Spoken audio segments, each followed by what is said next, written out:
আমি কথাগুলো একটু বাংলায় বলি।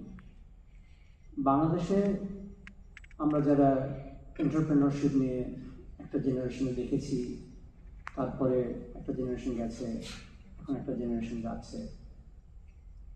এন্টারপ্রেনারশিপ বলতে আমরা কি বুঝি, দ্যাট ইজ ভেরি ইম্পর্টেন্ট। এটা একটু ছোট একটা ডেফিনেশনের মধ্যে আনার চেষ্টা করি।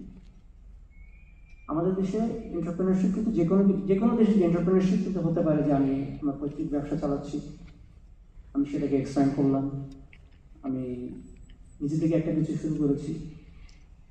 ওকে, সো আমাদের দেশে যত বড় কংগ্লোমারেটগুলো আছে, এগুলো সাধারণত হিস্টোরিক্যালি ইনহেরিটেড দিয়ে আসছে এবং তাদেরই ইনহেরিটেন্সে যারা পেয়েছেন তারা এগুলোকে চালাচ্ছে।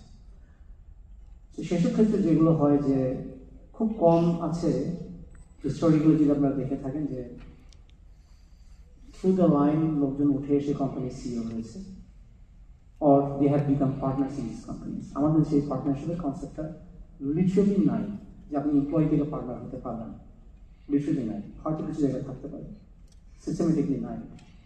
তারপরে কিন্তু আমরা সিস্টেম থেকে কিন্তু আমরা এন্টারপ্রেনার্স গ্রো করতে চাচ্ছি না, বা করতে দিচ্ছি না, বা হচ্ছে না।